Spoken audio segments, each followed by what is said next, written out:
தமிழ்நாடு முழுக்க மக்களவை தேர்தல் இன்னைக்கு பரபரப்பா நடந்துட்டு இருக்கிற சூழ்நிலையில மதுரை மாவட்டம் திருமங்கலம் பக்கத்துல ஒரு சில இடங்கள்ல இந்த பரபரப்பு எதுவுமே இல்லை. இதுக்கு காரணம் என்னன்னு பார்த்தோம்னா, அந்த பகுதி மக்கள் இந்த தேர்தலையே புறக்கணிச்சுட்டு வாக்கு செலுத்த போகாம இருக்காங்க. இதுக்கு என்ன காரணம் அப்படின்னு பார்த்தோம்னா, அந்த பகுதியில இருக்கிற ஒரு தனியார் உர ஆலை நிறுவனம் அங்க இருக்கிற பல பகுதிகளை மாசுபடுத்துறதாகவும் அதை கட்டுப்படுத்த கோரி இவங்க அரசாங்கம் கிட்ட நிறைய முறையிட்டும் எந்த ஒரு பலனும் இல்லை அப்படின்னு சொல்றாங்க. குறிப்பா கள்ளிக்குடி தாலுகாக்கு உட்பட்ட சென்னம்பட்டி, ஓடைப்பட்டி, பேய்குளம், உன்னிப்பட்டி உள்ளிட்ட நிறைய பகுதிகளில் மக்கள் இந்த தேர்தலை புறக்கணிச்சுட்டு வாக்கு செலுத்த போகாம இருந்தாங்க. கிட்டத்தட்ட வாக்குப்பதிவு ஆரம்பிச்சு 7 மணி நேரம் ஆகியும் மக்கள் யாருமே அங்க ஓட்டு போட போகல. இது தொடர்பா அவங்க கிட்ட பேச்சுவார்த்தை நடத்தின மாவட்ட வட்டாட்சியரா இருக்கட்டும், இல்ல காவல் ஆணையர்களா இருக்கட்டும், இதனால எந்த ஒரு பலனுமே ஏற்படல. இதை தொடர்ந்து அந்த மக்களை சமாதானப்படுத்தி அவங்கள ஓட்டு போட வர வைக்கிறதுக்காக மாவட்ட ஆட்சியர் வந்து பேச்சுவார்த்தை நடத்தினாங்க. ஆனா அதுலயும் எந்த ஒரு தீர்வும் எட்டப்படல. அந்த மக்கள் தாங்க வாக்கு செலுத்த வர போறது இல்ல அப்படிங்கறதுல ரொம்ப உறுதியா இருக்கிறாங்க. மதுரை மாவட்டத்துல மட்டும் இல்லங்க, தமிழ்நாட்டுல இன்னும் சில பகுதிகளில் கூட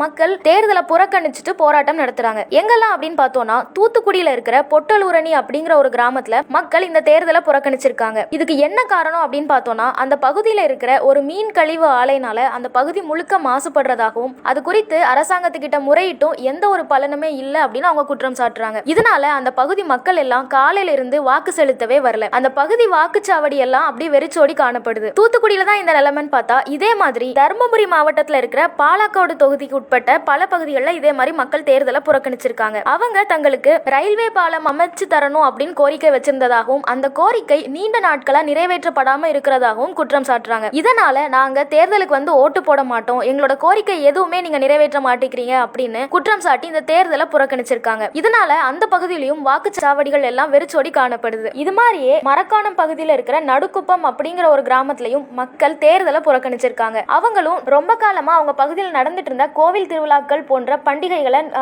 நிறுத்தி வச்சிருக்கிறதாகவும் அதை திருப்பி நடத்துறதுக்கு அவங்களுக்கு அனுமதி தரணும் அப்படின்னு சொல்லி கோரிக்கை வைக்கிறாங்க. இந்த கோரிக்கையை அரசு நிறைவேற்றல அப்படிங்கிறதுக்காக தேர்தலை புறக்கணிக்கிறதாகவும் இந்த தேர்தலில் கண்டிப்பா ஓட்டு போட மாட்டோம் அப்படின்னு உறுதியா சொல்றாங்க. இது போலவே வேங்கை வயல், இறையூர் உள்ளிட்ட பகுதிகளிலையும் மக்கள் தேர்தலை புறக்கணிச்சிருக்காங்க. வேங்கை வயல்ல நடந்த பிரச்சனை நம்ம எல்லாருக்குமே தெரியும். அங்க நடந்த மிகப்பெரிய சாதிய தீண்டாமை காரணமா மக்கள் எல்லாம் அந்த பகுதியில ரொம்பவே அதிருப்தியில இருந்தாங்க. அதுக்கப்புறம் அரசாங்கம் அதுக்கு ஒழுங்கான முறையில நடவடிக்கை எடுக்கல அப்படின்னு அந்த மக்கள் குற்றம் சாட்டிட்டு இருக்காங்க. இந்த நிலையில இந்த மக்களவை தேர்தலை அவங்க புறக்கணிக்கிறதாகவும் அவங்க கண்டிப்பா ஓட்டு போட போறது இல்ல அப்படின்னு இந்த மக்களவை தேர்தலுக்கான பிரச்சாரங்கள்லாம் தொடங்கும் போதே அவங்க அறிவிச்சிருந்தாங்க. இது தொடர்பா நிறைய விவாதங்கள் பேசப்பட்ட சூழ்நிலையில இன்னைக்கு மக்கள் அதே அவங்க சொன்ன மாதிரியே ஓட்டு போடுறதுக்கு போகல. அந்த பகுதியில் இருக்கிற வாக்குச்சாவடிகள் எல்லாமே ஓட்டு போடுறதுக்கு ஆட்கள் வராததுனால வெறிச்சோடி காணப்பட்டது. இதன் மூலமா மக்கள் ஜனநாயகத்து மேல நம்பிக்கை இழந்துட்டாங்களோ அப்படிங்கிற ஒரு கேள்வியும் வருது. அதே மாதிரி பரந்தூர் பகுதியில் இருக்கிற விமான நிலையம் அமைக்கிறதுக்கு எதிர்ப்பு தெரிவிச்சு அந்த பகுதி மக்களும் இந்த தேர்தலை புறக்கணிச்சிருக்காங்க. விமான நிலையம் அமைக்கிறதுக்காக அரசு